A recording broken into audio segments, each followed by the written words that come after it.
Hey, what's up? I got some more lore content for you guys. So the patch 3.13.0 notes just dropped, and I've heard it's going to be a pretty big one. We've been in a frustrating meta for a couple weeks, so I'm excited to see what the changes are going into the next patch. Keep in mind, this will be my first time actually seeing these changes, so I will be trying to give my best first impressions and also initial reactions on how this is going to affect the meta. With that, let's just get right into it. If you're new, of course, drop a sub if you like the content. Also drop a like because it helps the algorithm, and with that, let's just get into it. So, card updates. Here's a look at each of the card updates coming in this patch. Champions and related cards. Alawi going from a 1/6 to a 1/5. Our goal here is to enable greater interaction by putting Alawi more in range of removal. So now Thermo Beam hits her a bit more easily. Other than that, there's no real big difference between 5 and 6. It's just a lot of HP in general, but this is going to slap her in the right direction, make her a little bit less safe on trades, right? So she can't trade into multiple things as easily anymore. Dies at 5 HP, so that's pretty nice. Gonna have to protect her, right, if we're gonna want to level the Alawi. Alawi level 2 is losing 1 HP to reflect the change. Makes sense here. Tentacle Smash. Change spawn 3 to spawn 2 is probably what it should say, because it's currently spawning 3. It's being nerfed to spawn 2. Then your strongest tentacle and ally strike each other. So this is absolutely massive. This is a huge nerf, actually. Dealing 2 damage to units instead of 3. Massive, massive HP differential when it comes to early game units. Tentacle Smash proved to be too strong, a universal removal tool for Bilgewater, especially against opponents' smaller champions. So now Tentacle Smash is going to have to come out on tentacles that are already developed, you know, ones that are hit from the 1 mana idol. Right, Idol's going to have to come out, and then Tentacle Smash is going to have to get value, because it's not going to just smash 3 HP things on summon anymore, right? No more 2/3s are gonna die.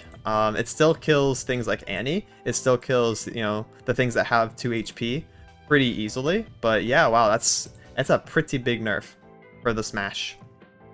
Karma, going from a 4/3 to a 4/4. Okay, give her a little bit of bulk. That's nice. Level 2 change to reflect. Okay, sure. It's just a 4/4 and now a 5/5. That's completely fine, actually. Pretty reasonable. I think it's a pretty big buff. Like, the difference between 3 HP and 4 HP is massive. A lot of things hit for 3, but don't really hit for 4. Karma can now, like, realistically gain a couple spells from living a couple turns and get you a lot of value there, right? And then you can kind of curve into the level 10, or the 10 mana, so you can get her level up. So that's kind of cool. We hope for the jump from 3 health to 4, especially on a 5 drop, shifts how easy Karma is to remove. Yeah, exactly. That's pretty much what's going to happen. It's just going to push her play rate a little bit. We'll try some Karma stuff and see what happens. Gnar buff. Okay, I'm pretty excited for this one as a Bandle player. Small quality of life buff to Gnar. Okay, the change is create a Pokestick, or if you have one, reduce its cost by 2. Okay, so it makes Pokestick free if you already have one in hand. That's a cute little buff, yeah, for sure. Who soundly believes that poking should be free. Okay, I actually think this is a super relevant change. Now you're not forced to have to, like, Pokey to get a new one. You're actually pretty happy taking a free Pokey sometimes. Yeah, I think in a lot of situations, this change is going to be extremely relevant. Bandleburn will accept this. Yeah, I think Bandleburn will be very happy with a free Pokestick. When you have to play out all your units on curve and you have to play your hand damage efficient, being able to play a Pokestick for free to cycle and also poke 1 damage, get another resource, is actually super valuable. This is incredible. I love it. Very nice quality of life. Alright, Zillion's Careful Preparation. To play, place a card from your hand into your deck, predict, then create an exact copy of the chosen card in hand. Create a Zillion. Oh, so Zillion is losing Chrono Shift. Instead, his champion spell is Careful Preparation. That's a really interesting change. I don't think I've seen anything quite like this in Legends of Runeterra. This would be similar to taking Darius's Decimate, making him not Decimate anymore, but making him the stun card. That's cool. Alright. To play, place a card from your hand into your deck, predict, then create an exact copy of the chosen card. This makes having multiple Zillions not suck. So I like this. This is really, really cool. That's a huge change for Zillion. No more Chrono Shift. The Wandering Caretaker.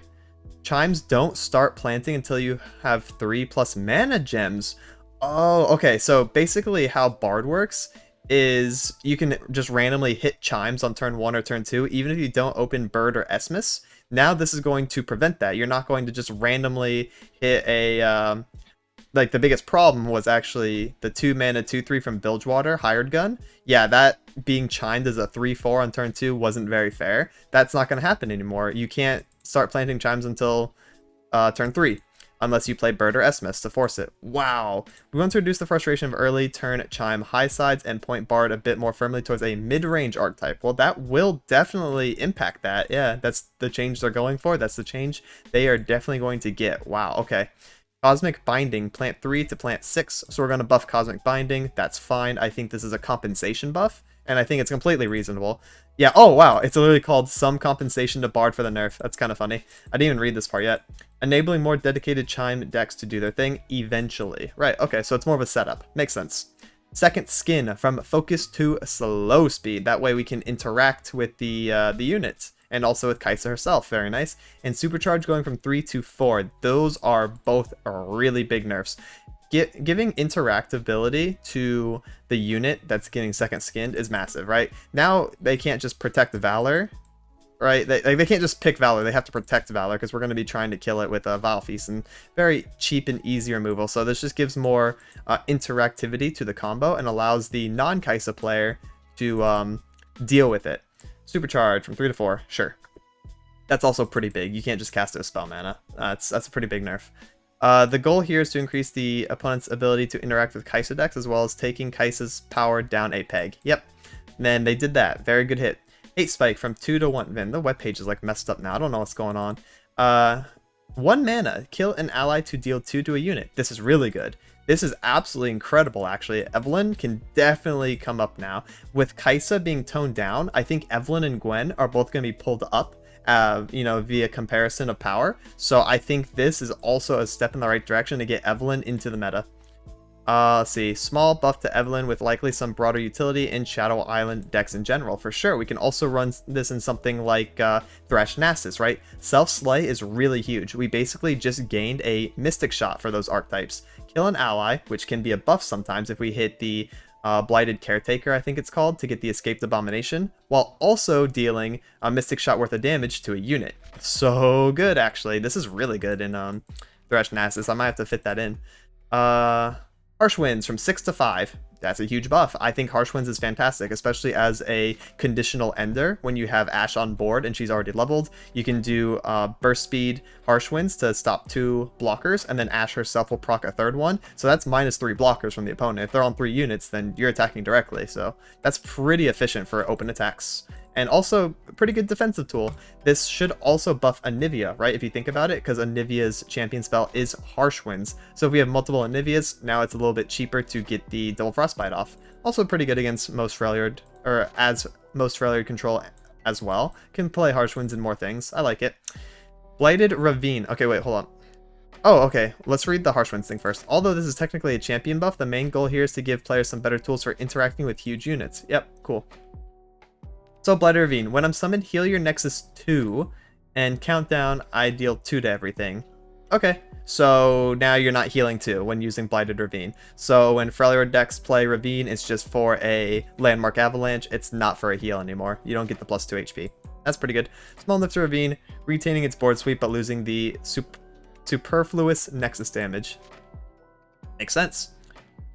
Alright, we're doing Harsh Winds a second time. Nice, alright. Make sure we really know that Harsh Winds is getting buffed, guys. Ashe LeBlanc.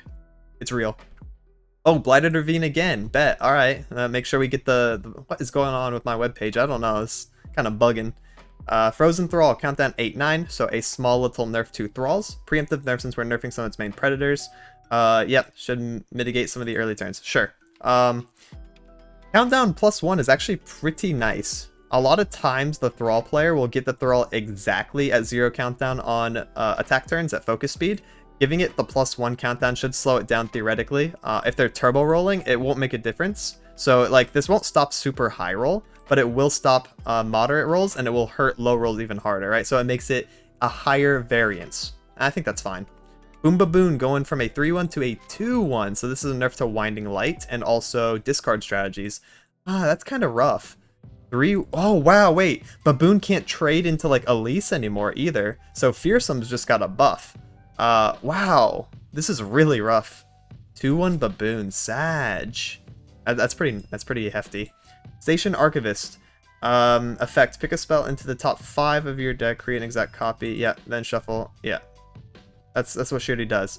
What looks like is actually happening is a stat change. So 2 HP now. So she's going to be a 3-mana 3/2. So she's Mystic Shottable. Okay. That's a weird change too. I'm not sure how I feel about these two changes. I feel like these cards were both kind of fine. Both Baboon and Archivist add cards to the hand without a suitable tax on their stats. Bro, Baboon's a 2-mana 3/1. The tax is that it dies to literally anything. You can sneeze on this guy and he's gone. Pokey Stick, Vile Feast, Blades of Hedge, Twisted Fate existing. I'm pretty sure 2-mana 3/1's not good. Now he's a 2/1? That's like terrible. Okay. I mean, I guess Flame Chomper's value is pretty big, but like, I don't know. I don't know if I agree with this one. The Archivist ability stacked at the top of the deck was also contributing some frustrating non-interactive combos. Yeah, but then you should nerf the combo, right? Not the Archivist. 2 HP Archivist doesn't make a lot of sense to me. Alright. Go next. Ravenbloom Conservatory. Countdown 10 to countdown 12. Increasing Conservatory's countdown should mitigate early high sides. It was just too easy to consistently level it in hand. Yeah, I mean, it is pretty easy. So this is going to make Tybolt come out probably 1 or 2 turns later. So like 7 or 8. This kind of hurts my version of Jin Annie for sure. Because there's a lot of times where we just got enough skills to do Tybolk on 6. Now he won't be able to come out consistently till 7 8. That's too late. So we might have to take out Ravenbloom Conservatory and run something else in my specific variation of Jin Annie. Yeah. We'll see. This will have to be tested to see how turbo we can get these countdowns.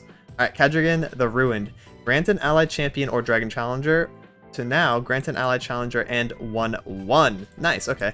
Kadrigan was too narrow to see much play, and the effect was slightly weak for a 6-drop. Hoping this bump should make him an interesting candidate for inclusion in Dragon and other decks. Yeah, it's a 6-mana 6/6 Demacia card that grants an ally 1/1 in Challenger. That's massive. And he has Fury, so he's kind of like a big boy. Okay, yeah, that's a good change. We could probably see that in mid-range Dragons. I wouldn't mind playing him on 6, because then we have Shyvana on 4, we have Screeching on 5, Kadrigan on 6, into the Daybreak one on 7, that discounts, and then Aurelion on 8. That's pretty good curve. You can't really stop that, like, at all. Mark of the Storm. Change. Grant an enemy Mark of the Storm. If they already have it, remove the mark to stun and deal 3. Holy. Wait. Deal 3 damage Mark of the Storm? Are you serious? This and a number of subsequent changes are aimed at revitalizing Bandle City's attractiveness as a recall region. Yo, Kennen is so real. Actually, that's scary. 3 damage Kennen. Yikes. Okay, yeah, Kennen is definitely going to come out in some form or another. I don't know if it's going to be Kennen Ari. I don't know if it's going to be Kennen Ezreal, but Kennen should see some play. Maybe some new stuff even. Like, this is ridiculous. 3 damage Mark is massive. Huge, huge, huge, huge, huge buff. Okay, Starbone. Change. If you behold the Celestial, create the Messenger in your deck and grant Celestial allies every 1/1. If you behold the Messenger, grant... Oh, okay, so now we're also putting a Messenger in the deck. Oh, okay, it makes it a little bit more consistent. I like Starbone. I think, like, Icebone, Legacy, Starbone, Messenger, whatever the deck is called, I've built a couple iterations of it over the past year or two, and it's kind of fun. So, yeah, we'll revisit, try it again. Bloody Business. An ally with 5+ power strikes and enemy reputation, I cost 2. Okay. That's really cool. Reputation, discount, I cost 2, an ally with 5+ power strikes an enemy. Okay, sure. So this is better for Ash LeBlanc. This is better for Sivir LeBlanc. This is pretty good for Rumble as well, actually, being able to get some cheap Bloody Business off since Rumble himself is 5 attack, and we can get Reputation in there. This is just overall a quality of life change, helps Reputation as a whole, and helps Bloody Business see more play. Very strong strike card. Really, really strong. Star Shaping. Invoke a Celestial card that costs 7 or more, then heal your Nexus 4 to 5. So this is a revert. Star Shaping used to heal 5, then it healed 4 for a while, now it's going back to 5. So it's just a slightly better heal. Enabling some slower decks than the current meta has allowed. Yep, okay. Thunder Fist. So some irrelevant cards now that are never going to see play. Maybe though, because if this is a recall deck, Kennen's broken, maybe we put Thunder Fist in now. 3 mana 3/3. 3 mana, 5/5. This is insane. I don't know how much we have to buff this card to make it playable, but when I'm summoned, if you've summoned a Thunder Fist this game, transform me into Masa Crashing Thunder. 3 mana, 5/5 impact. Yeah, it's pretty big. Ritsu, going from 1/1 to 1/3. When I'm summoned, summon a Storm Cloud. Storm Cloud is a 5 mana, 7/3. When I'm summoned, grant me impact 3 times. Sheesh, holy. These cards are like getting massive buffs. Like, they have to break these cards in order for them to see play, so I guess we'll see if these are any good. All these changes are aimed at amping the Bandle City recall. This and some buffs that follow are aimed at giving players more options for brewing with Bandle and encourage some new decks. Alright. Dusk Petal Dust. The next unit with Nightfall you play, this round costs 1 less. The next card you play is... Huh? Next card? With Nightfall. Oh, okay. The next card with Nightfall you play this round costs less. So now this affects Nightfall spells, right? That's pretty cool. Can do Pale Cascade. I like that. That's pretty cute. Stagehand 4/4 to 4/2. Oof. It's not that big of a deal. He dies to Mystic, but he still eats 2 mana. Okay, so the thing is, right, Stagehand is going to stun something on defense and then eat a Mystic shot. That's -2 mana for them. I'm kind of fine with that. In this patch, we are moving a lot of cards in and out of different tiers of interactability. Ephemeral makes the Stagehand enough of a poor target for interaction that has no need for 4 health. True. Jin is the only one allowed to be perfect as a 4/4. Cute. Okay, I mean, that's kind of fine. It doesn't really matter that much for Jin Annie. Defiant Dance, 4 mana to 5 mana. Small hit to 0 and keeping it from dominating the meta after the dust clears. It's still going to do that. I don't think Defiant Dance going from 4 to 5 is a big difference. If you're going to cast Defiant Dance for 4, what situation aren't you just going to cast it for 5 and not really care, right? The difference between 4 and 5 at that point literally does not matter. So, sure. I mean, this is a, yeah, small hit is an understatement. It's actually pretty small. Yeah, it doesn't matter that much. Like, the main thing it changes is combo potential in the mid-late. So, like, Defiant Dance plus the Ribbon Dancer was a 6 mana combo. Now it's a 7 mana combo to Blade Dance multiple times on the same turn. So that kind of hurts. It's a bit slower in that regard, but it should still be fine. It should still be okay. Yeah, it probably won't be a big deal. I won a lot of games without even drawing Defiant Dance, so it'll be fine. The Traveler going from 3/4 to 4/4. Nice, pretty strong. Yep, just help Invoke out. I like Invoke. Squeaker 1/2 to 2/2. 2 mana 2/2 now. Squeaker can be played. Let's go! Rumors that Squeaker has a blackmail portfolio for every designer are completely and totally unfounded. We did it again. Don't be a squealer, Squeaker. No one likes a squealer. Okay, so, yeah, they've buffed Squeaker multiple times now. Apparently, yeah, he does have blackmail on everyone on the design team and on the balance team, so he does get a little buff again. 2 mana 2/2. Yo, he's playable. Discard 1 to manifest a Mechura. Yeah, he's going in... Definitely. I did not want to play a 1/2. I think he started as a 1/1. Like, no one wants to play that. Now, a 2/2, he's doubled in stats. Yeah, we'll try him. Bandle City Mare, another buff for Bandle, and also a buff for Bandle Burn. 2 mana 2/3. Testing this initially brought a lot of apprehension to the team. Yeah, I wonder why. But afterwards, we felt the meta is in a position to handle an enhanced Mayor. He's back, baby! Mayor is an absolute menace. So yeah, this is really good for Bandle Burn. Ancient Hourglass going from 2 to 3 makes the protection from Shurima a little bit more costly, so that's fine. Sure. Neverglade 2/4 to 2/5. All the Drain homies that want to play the Slurp guy. Yeah, he's a bit tankier now. Nice. Winding Light no longer has Overwhelm, so he grants other allies 2/1 and they keep Overwhelm, but he does not have Overwhelm. Okay. I mean, wow, Winding Light got schmacked this patch, right? Boom Baboon going to 2/1, Winding Light losing Overwhelm, both very huge changes. Yo, Winding Light might not actually be played anymore. This kind of sucks. Papercraft Dragon from 5 to 6. Oh, wow. We want to tap the brakes on Papercraft 1-turn kills with this one? Nice, okay, yeah. Less cheesy. Okay, that's pretty good. I like that. Battle Bonds. Wait, what is this? Grant 2 allies 2/2 from Targon. It's going from 4 to 5, but from slow to burst.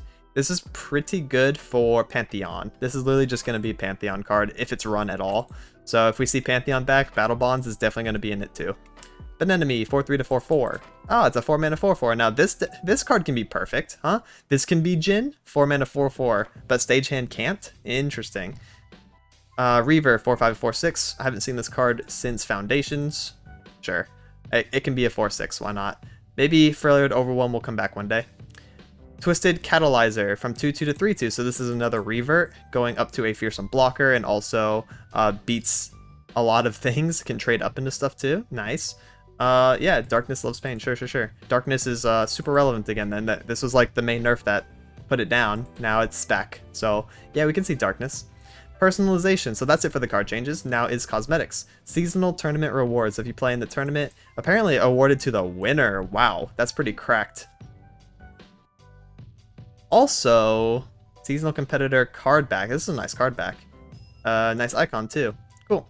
Next expansion's revealed. Tune in August 18th. So that is 2 days from this video. Cool. Check out some stuff. Fix some bugs. Reconnect bug. Front matchmaking. PC players from opening the options menu with escape key. No longer stuck. Blah blah blah. Market Storm's impact.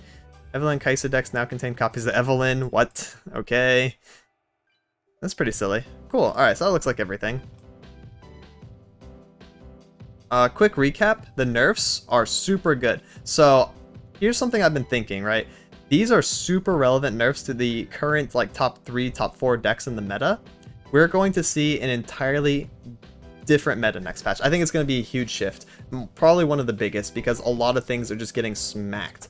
Well, not like a whole lot is getting super buffed, so I think there's going to be a bigger experimentation phase for the first week or two, so that's going to be exciting. So yeah, definitely look forward to seeing what decks we're going to brew. I'm looking forward to see what other people are going to do. I'm going to be playing a lot of Jin Annie and Azir Aurelia because their nerfs were definitely the lightest and they're still my favorite decks to play right now, but we'll also be trying cool stuff like Bandle Burn. I think that's going to be super strong next patch. Also, Ash LeBlanc should be fun, and so should Rumble with the inclusion of Squeaker. And that's it for this one. Please like and subscribe if you thought this video was informative or entertaining. It really helps me out. I'll be releasing more deck profiles, guides, and gameplay highlights in the near future. Thank you so much for watching and have a good one. Laters!